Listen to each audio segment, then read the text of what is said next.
Okay. All right, Ed, I think we got as far as 1968 last time, and we were just going to talk about. So you're working in the docks, 1968, and Enoch Powell makes his speech about rivers of blood, and that has an impact on the docks as well. Is that right? Absolutely. Well, the first thing, I mean, you just hear things are going on, and you wonder what the bloody hell is going on. And what we subsequently found, what had actually taken place was some dockers were organised into general branches. That is to say, they weren't specifically docks branches. If they didn't live in the vicinity of the docks, or they didn't choose to join a branch in the vicinity of the docks, they could join a branch perhaps where they lived, which would have other workers in it, general branches. And some of them were in branches where there were meat porters and things like that in Smithfield and a place Covent Garden, things like that. And so that's what happened. It sprang out of Smithfield and made its way into our dock. And of course, we were taken completely by surprise. I was in the Communist Party at the time, and we were we'd never experienced anything like this, you know. What dock was that, Ed? It was as in the Royal Group of Docks. Royal Group of Docks. And in Canning Town and Silvertown. And so we were, you know, literally, although we were politically organised, because we'd never dealt with an issue like this before, we were running around in a way, like in circles, and the arguments began about how we could handle this. And it was felt that if there's a meeting, and there was going to be a meeting, they were the people who were organising this, who weren't shop stewards, Right. but they were calling a meeting. What, a union meeting? A dockgate meeting, Right. like we used Right, we used to call our strikes unofficially, Hmm. and they were going to call this meeting and put this to the men to support Enoch Powell. And of course,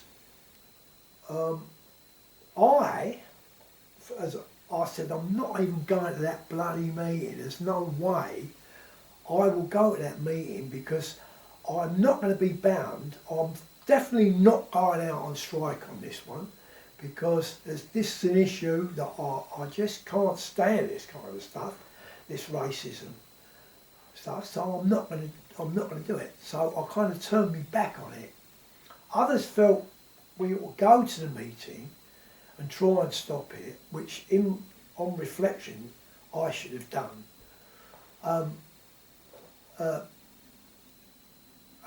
But the problem was that if the vote went against us, that do we support the strike? And it was felt that we had to support the strike because in future, when we had meetings about wages and conditions, it would be felt that because we hadn't supported their strike, that they had the right to say no to the strike that we were putting forward. And so, like, anyway, I never went to the meeting. The meeting took place. My cousin spoke at the meeting, who was a boxer. He was also in the Communist Party. But and unfortunately, one of the members of the Communist Party, Danny Lyons, had brought the local Catholic priest along to the meeting, which he did it with all the best intentions, but the problem with that was that in the past, in union elections, there had been religious and political divides over the Catholics. I mean, in the T&G, for example, there's a broad left, you might say, led by the Communist Party.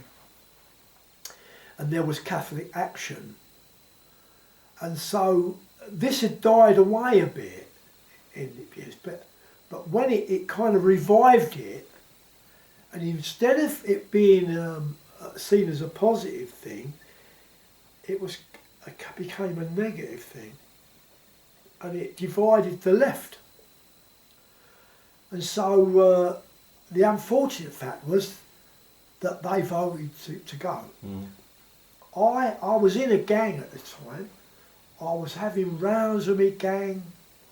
I mean, there was no way, and I didn't go out. I would not go out on that issue, right? I found myself going in, not working, of course, but going in despite the march. Did they have a picket and stuff?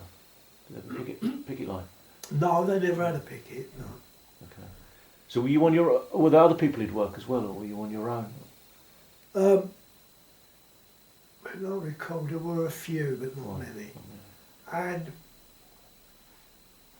I don't know what people's motives were, to be perfectly honest. But I know that, I remember before the meeting, I remember, because we had a few families in the dock who were black, you know, and mates of ours, and mates of my dad. And so I met one of these people on the steps going down to the cafe, little club, we used to call it Terry's Club, and he was really concerned about what the atmosphere and what was going on. And I said to him, well, I said, your granddad came here, you know, and so we've got to support people coming here, you know, we can't sort of pick and choose. I mean, if you look back, some dockers like me were of French ancestry and they'd come here as immigrants. So how could you now say, well, they can't come? No, it's, you know, we've got to support people in need. And so this was, and he said, but the atmosphere against me in Britain has changed because of this bloody march.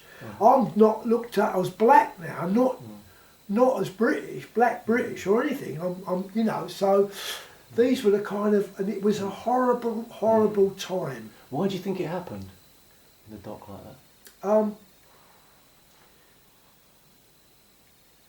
Well, the bloke who organised it, and I can't remember his surname now, but his name was Harry, inside our dock, who was in one of these general branches.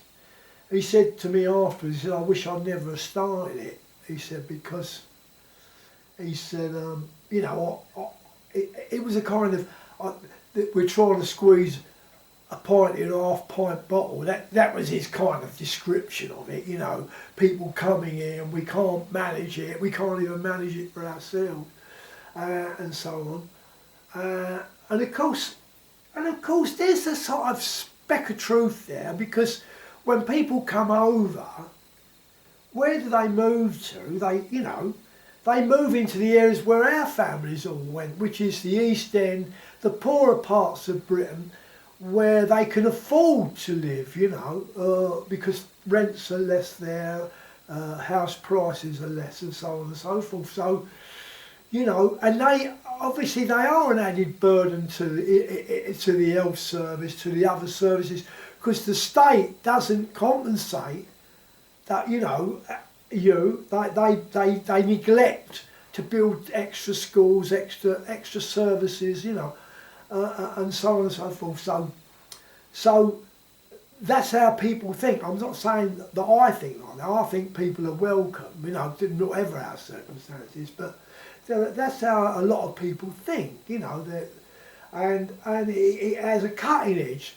And so, of course, the ultimate responsibility is to change the bloody state itself so it's more benign and more helps people rather than be a class divided state, which it is. And that's why I'm in politics, if you like, you know, to change that. Yeah. So were there organised racists in the dock, do you think, who were behind it? Well, gradually,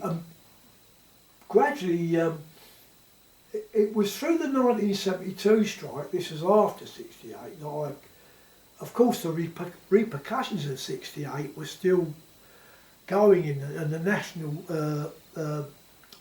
National Front and all the rest of it. And so we were conscious of someone who was in the dock who we didn't know, who were putting up little stickers supporting the National Front. And we were, we had suspicions, but we couldn't prove it. Yeah. But what we used to do, we created stickers. By this time I was in IS, which later became the Socialist Workers' Party, and we were much better organised on this. We understood the way that the fascists gain a hold on the streets and try to control the streets, so therefore we have to try and prevent them from occupying the streets. And so we got involved in the Anti-Nazi League, directly confronting the National Front and the BNP, and we had meetings about the way the fascists organised and the way our response should be and things like that. So we were much better equipped. What, in the dock you had those meetings? In the dock, yeah. And our party produced their own stickers, which we stuck all around the dock, and we argued with people. I mean, I can't remember the exact date, but there were, I think, 5 dockers who were black who would come from a wharf, and there was a kind of, we were anxious to reassure those, because of the 68, we were anxious to reassure those dockers that they were welcome in our dock, and we went over specifically to speak to them and to say, you're not alone. We're here, and there's. Unfortunately, they took the severance money and left. So we weren't able to build up a long relationship with them. But nevertheless, we more and more we got involved in Rock Against Racism, and the big one in Victoria Park. We were involved in that and in protecting the stage. When 80,000 people show up against the National Front, I mean, it was largely through our party's efforts that this actually happened. Though they're not given the credit for it currently, but it really angers me to see that our party is not given its just rewards. About how it organised Rock Against Racism, along with people from outside of our party as well. But together, we were, and our print shop were able to produce all the materials. So that this, the publicity materials, the badges, the leaflets, the pamphlets, it's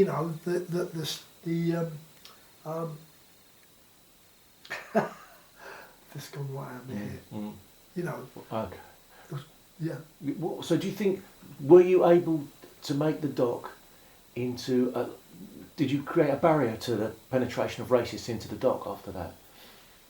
Well, it never became the issue it had been. Right. And it's funny enough, when I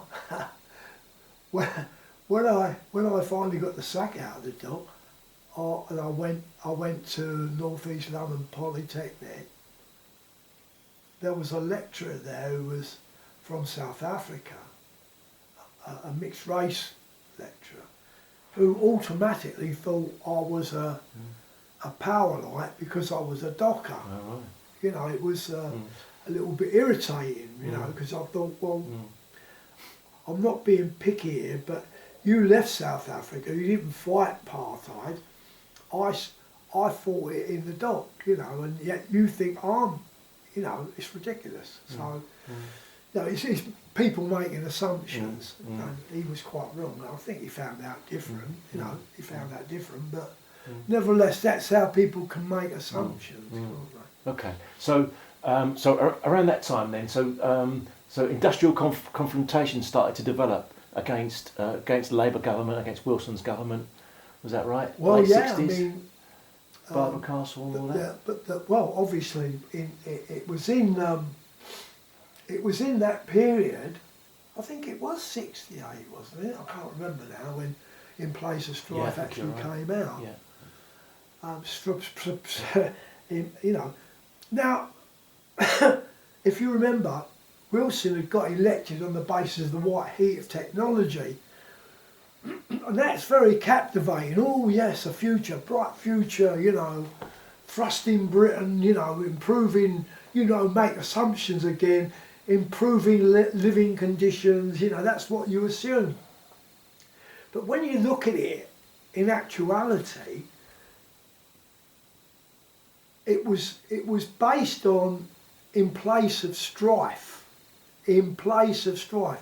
In other words, it was addressing the fact that workers unofficially were taking on their employers and confronting them for better wages and conditions, which, to my mind, is what being a trade unionist is. I mean, unity is strength, all the slogans, the improvement of wages and conditions, that's why unions exist. Whether we do it officially or unofficially is by the way. But the white heat of technology means the displacement of labour by machines. That's what it means in real, and that's the real meaning of the new government, of the Labour government, of Wilson's government.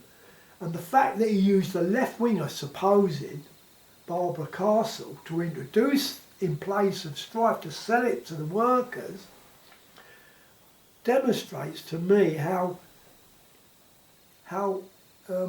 conniving governments really are, even so-called Labour governments, when in fact they're not really Labour governments at all. They're managing capitalism the same as the Tories. But when I reflect even further, you think we've had Labour governments that have managed the empire. It didn't mean nothing to them about the way the empire was run, you know. So I've got no confidence in Labour governments. That's why I'm a revolutionary. And so the way we organised against In Place of Strife, well, I was in the Communist Party at the time, 1968. I didn't leave till 1972 after our strike. And so the Communist Party organised through its links in industry, which there weren't many places, important industrial areas, where the Communist Party didn't have positions in the shop stewards committees. And through that network of rank and file, etc., they were all able to organise 2 unofficial strikes, in which 500,000 workers on each occasion came out against In Place of Strife, and in the end, that's what killed it. It killed it. It killed it.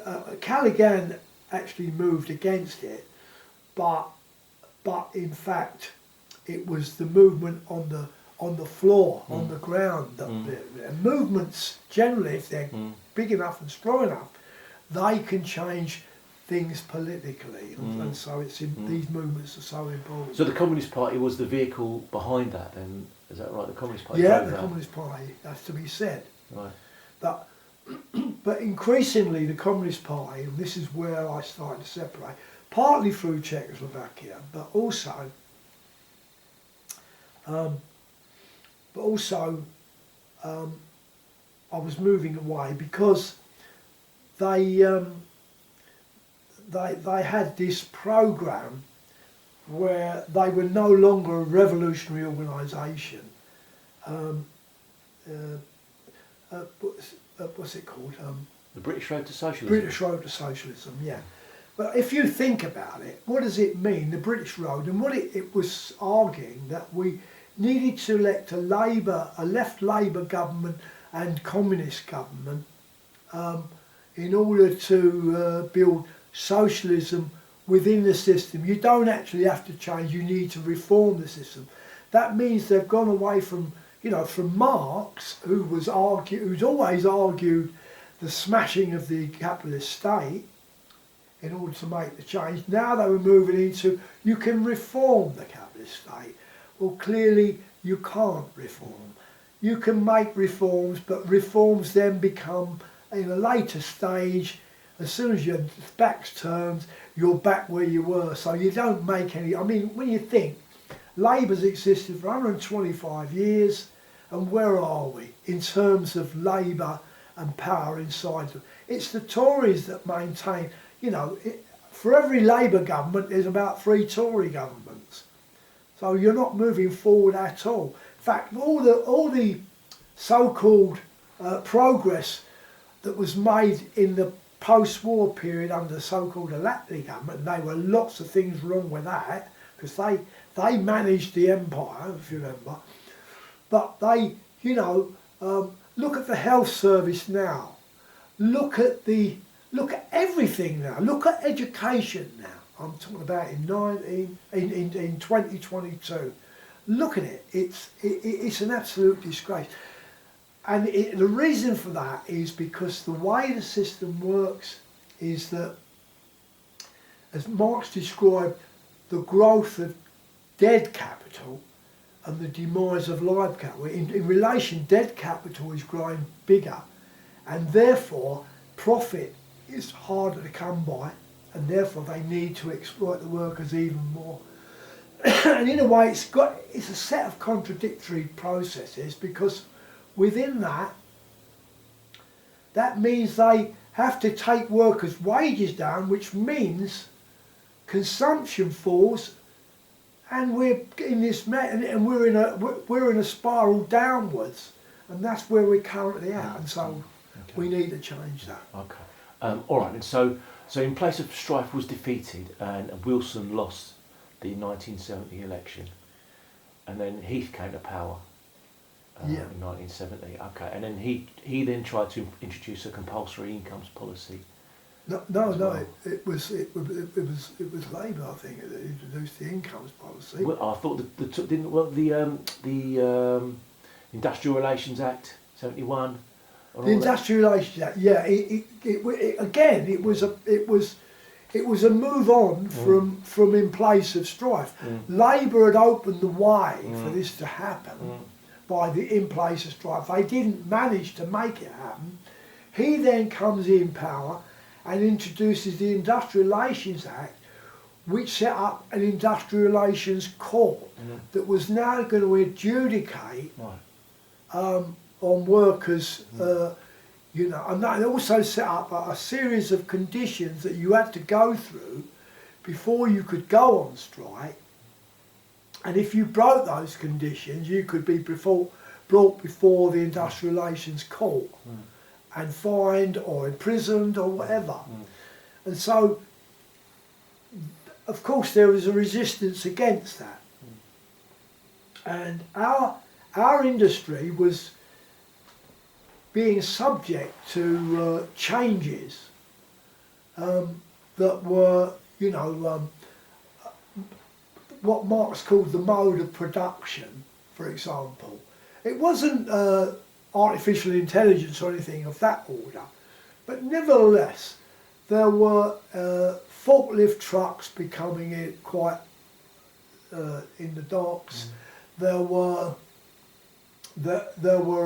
packaged timber, roll-on, roll-off, vehicles. Was that containerisation? Yeah, and the containerisation as well. Right. Yeah, and so they were seeking to make changes. When I went into the docks, and forever it had been, there was a system called piecework. It was a payment by results, and you had to work extremely hard in order to make. Now suddenly, we were against piecework because it meant speeding up the job and dangerous practices taking place, people making shortcuts and putting themselves in danger. in order to earn more money, and therefore we'd always been against it. The employers loved it, but then under the new system, where the old rate book, if we used the packaged timber, for example, we could pick up a lot of timber all in one go. Our money would have risen up substantially. So now the employers wants to reduce our money. They want to go over to day work. And so this is the, you know, if you like, the inner contradictions of the system working. So now we're in favour of piecework and against day work, because we can see that the employers are going to make all the profit, bigger profits, and our wages are going to, if we go on to day work, are going to stay minimal and so on. So we found ourselves in conflict, and the employers had never liked the National Dock Labour Scheme, because which had been set up in 1947 by Ernest Bevan, who was originally a docker in Bristol Docks, and became the leader of the Transport and General Workers, and had subsequently became Minister of Transport, ultimately became Foreign Minister, but nevertheless he introduced the scheme into the docks, which gave workers more equal say. We were all employed within the scheme, and then lent out to private dock companies, but ultimately we were employed by the National Dock Labour Board scheme. And so what we found was that the employers who hated it tried to plan ways of extracting themselves from it. And what they did, first of all, there was the port of Felixstowe, which had been an American port given to them, small port during the war. The Americans had taken it over as a military port for their goods coming into Britain. It was a deep water port, and as the ships grew bigger, the work was attracted to there. And so also our employers began to set up secretly inland container depots, where they could take containers off, take them to the inland, and all the commodities within it, which normally would be done in an open way, but were now in containers, they could be removed from the dock and done elsewhere privately at a better rate of return for the employers, and they would earn more profit. Now, obviously, what it led to was unemployment inside our own industry. So now we've got firms closing down, being placed on what they called the pool being the pool of unemployed labour, and so wages were falling, and so we had to do something about it. And so we decided that we would now start, I'm talking about shop stewards now, who had been introduced by Jack Jones, in exchange for the unofficial committee, which I'd been a member of originally, that we would forego the unofficial committees, but we would have shop stewards committees. And so we had shop stewards, and so the shop stewards organised resistance against it, and we set up what we called the cherry blossom. We never used the word blacking, right? It was a blacking, but we used the word cherry blossom. And why did you do that? Well, because there was a tin of blacking that you used to polish your boots, and it was called cherry blossom. So we called it the cherry blossom list. We didn't call it the blacking list. Right. And was that for a code, so that people yeah, would it was find a out? code for that. But I suppose we were also very sensitive to the word blacking, because we'd experienced the Enoch Power. Yeah. I suppose there were a number of reasons why we did it, but so we started to put pickets on these unregistered container depots. We took the numbers of the lorry firms that were using it, and we built up a whole framework of what was going on, if you like. People followed these vehicles in their cars to establish where these container depots were and so on and so forth. And having got the list, we then decide we're going to black those firms inside the dock. So if they are carrying stuff out of our dock into unregistered lane depots, we will not handle them. So don't bother to bring your lorry inside our dock because you'll not get loaded. So that's what we did. And a load of lorry firms were getting really irate because now they can't come in the dock and ply their trade.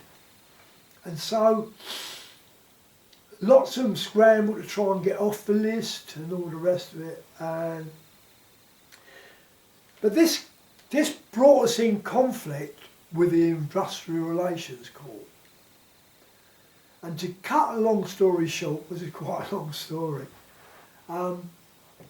they took 5 dockers. They said they had to attend the court, which they refused to do. We didn't recognise these Industrial Relations Court. We never, and so we wouldn't go to it. And I wasn't one of the 5, but there were 5 dockers who did that, and they wouldn't go. And they were subsequently, through a whole series with pickets, mass pickets, they were threatened with a prison, and we had mass pickets of these in container depots, and subsequently they were put into prison into Pentonville. And so we met at the Inland Container Depot in called Chobham Farm in Stratford East, and we decided, we just stood outside, what are we going to do? They're being put in prison, what are we going to do? So one of our friends called Tony Delaney, he said, well, we've got to picket the Ville. That's what we've got to do. And that's exactly what we did. Now at the time, we were just sort of, it wasn't thought through, it was just a reaction to what. But subsequently, obviously, what happened then is that the Pentonville became the centrepiece of the strike, the focus. It was a brilliant, brilliant move. And we organised the organised pickets, people to join the picket. Thousands of people came down. We had a day and night picket. I was in charge of the night picket, and so all the friends I had, I got them, organised them, and we did the night picket, and we kept it going day and night. Right. And did you get other workers to support the strike? Well, yes, other work. Well, unfortunately for us at the time, the miners were out on holiday. They used to have annual holidays then, fixed annual holidays. And I think the car workers, this was around about August, I think, July, August. And the car workers were out, so we couldn't get them. They were already on holiday. And so the day shift on the picket, they went to Fleet Street, Mickey Fenn and Bob Light and others, you know, lots of others, to try and get Fleet Street, because they were printing stuff. Now what you've got to remember is Fleet, and you find these things out as you go on, that Fleet Street actually owned some of the warehousing and stuff in the docks that handled newsprint.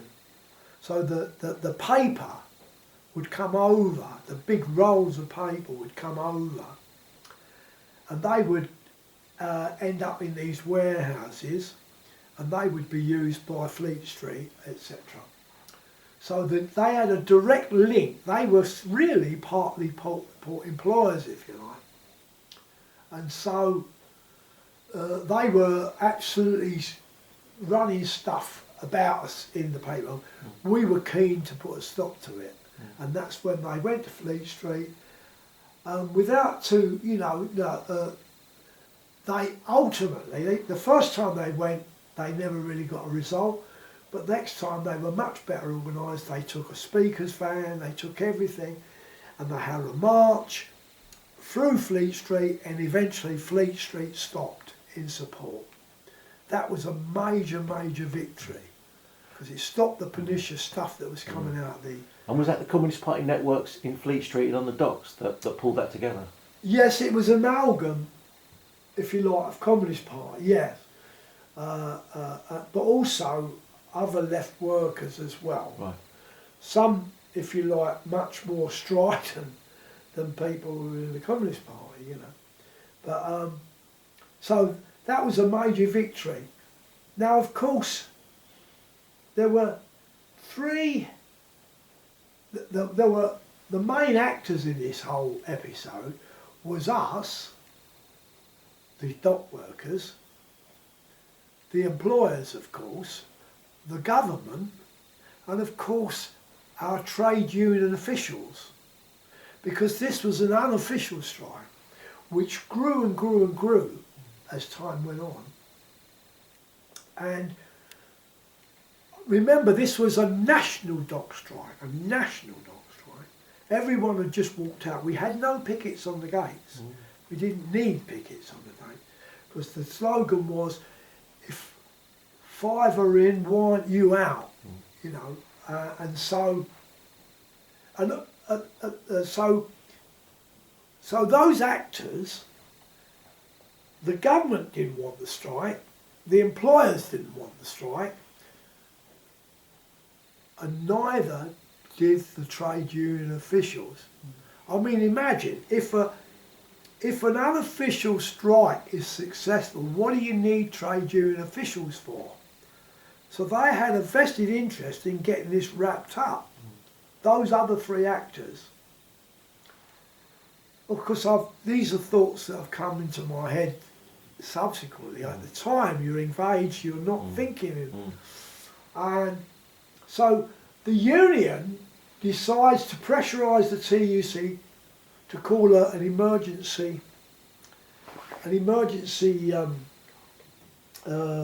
trade union congress one day,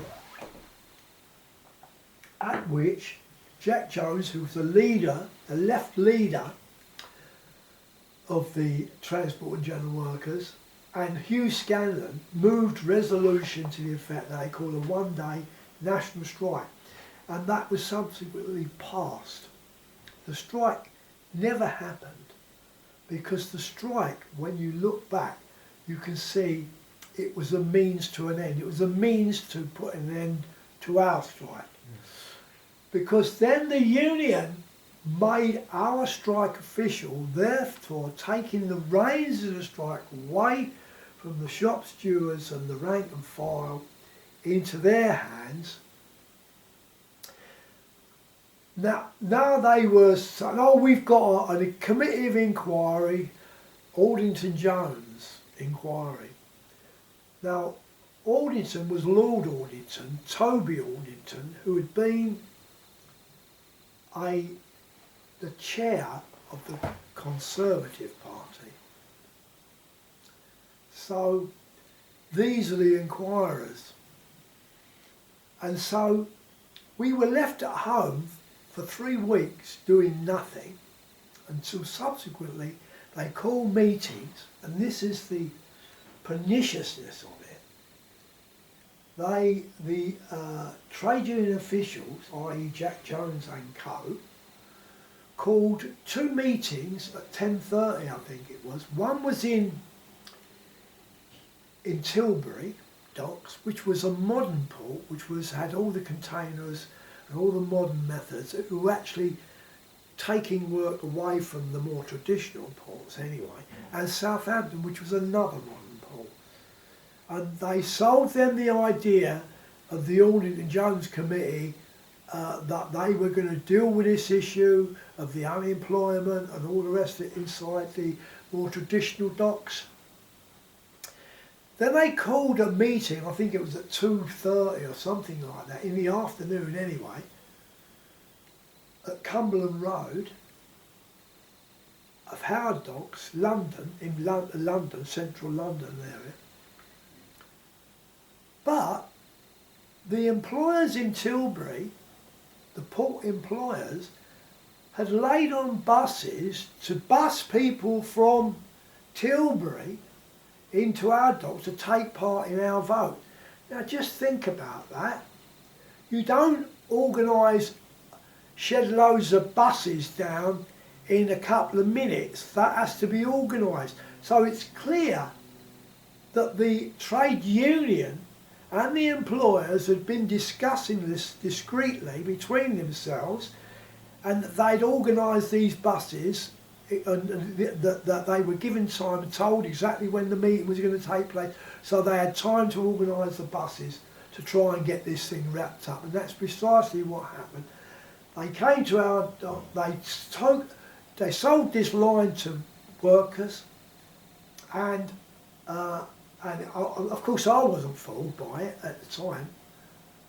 I knew what they were up to, but there was nothing, we never had a platform, we couldn't get on the platform to speak, and so therefore it was all wrapped up, all in space of no time at all. And subsequently, all that the Alding and Jones committee came out with was enhanced severance to get rid of more workers. That's exactly what it wasn't about saving jobs, it wasn't about fighting for conditions and wages, it was about managing the new mode of production in a way that favours the capitalist class. So do you think that were those underlying changes in capitalist production? Were they undermining the docks? You know. Oh, absolutely. Yeah. They were creating unemployment in our dock. Yeah. So work was being taken to these unregistered ports, the unregistered containers. It was an unregistered port, and also even the registered ports that had the new investment, the Tilburys and the Southamptons. So was that a fight that could have been won, do you think? Absolutely. I mean, imagine we could have fought if we hadn't have got back to work. We always knew that it took about 8 weeks. I mean, because at that time there was no just-in-time delivery. It was all about having storage of stuff. But the country had enough storage before the effects of our strike over a number of weeks would begin to be felt, if it was, especially if it was a national strike. So we had a national strike. So it could have easily been won, but our trade union chose not to win this, despite having a so-called left. I mean, remember, this bloke had driven an ambulance in Spain, you know, that was his left credential. Okay. So was it a significant moment for capitalism, do you think, for the capitalist class, what you did in the docks? You know, were they worried about it? Was it a big moment in history, do you think, or was it just, you know, a minor affair? Well, it was a moment, but it reinforced the Conservatives, because subsequently, I mean, after Heath and company came Thatcher, and they weren't going to let this go. They weren't going to let. This was sending signals to them that we can do this, we can manage this, it can be done. And so that's when the Ridley Plan came into being. Don't take on 2 groups of workers at the same time. You know,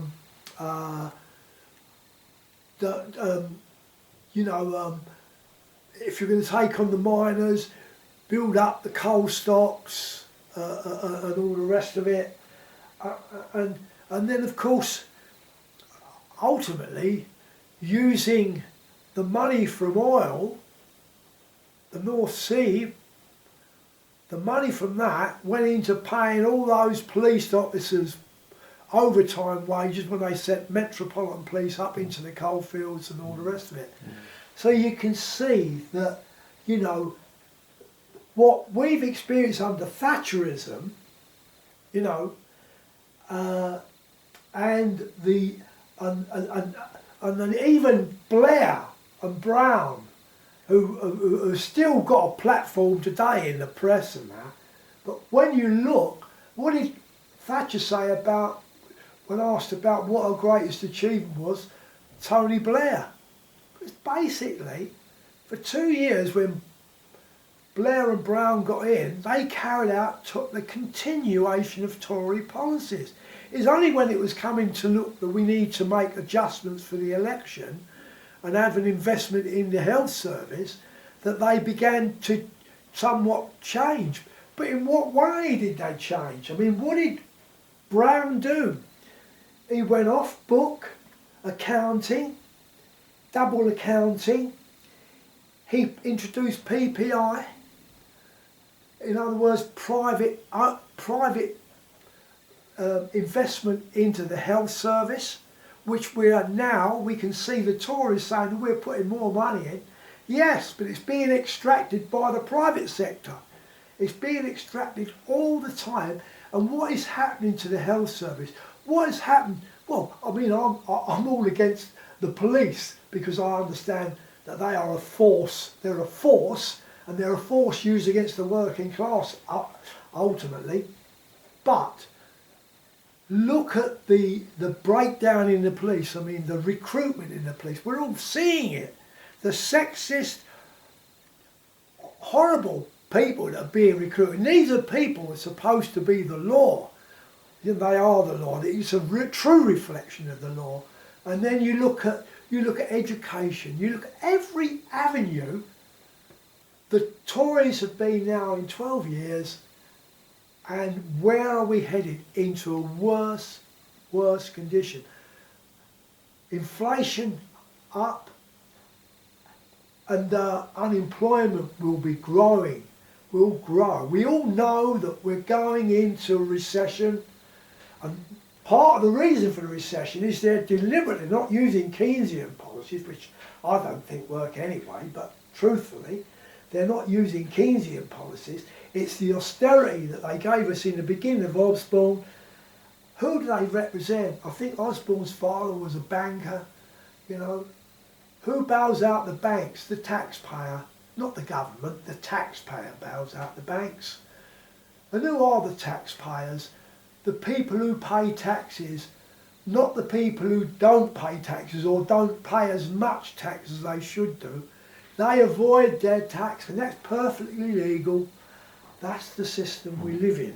One of the things that historians say about Blair and Brown is that they say that people's perceptions of class had changed over the course of the last 60 or 70 years since the Second World War. So society's changed, people's understanding of class has changed, and Blair and Brown reflected that in their political language and their political actions. What do you think about that? Well, when they say the class has changed, changed in what way?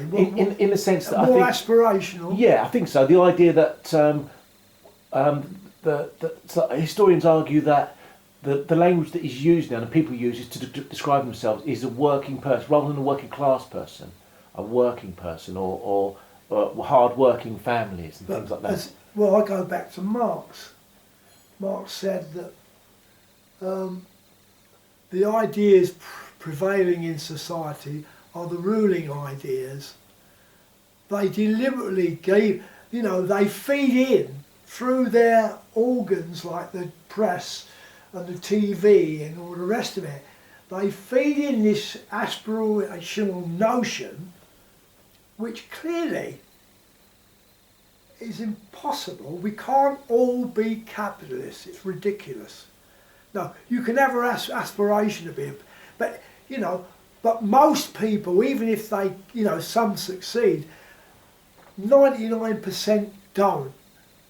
So what kind of an aspiration is that? It's an aspiration based on sandy ground. It's got no real substance. So it's pulling the wool over people's eyes, and they've got the instruments to do that. The TV And it used to be the church, and now it's these institutions, because we don't own them. The capitalists own all that, and even the BBC, which the Tories put the pressure. They've got their plants in the the chair of the BBC.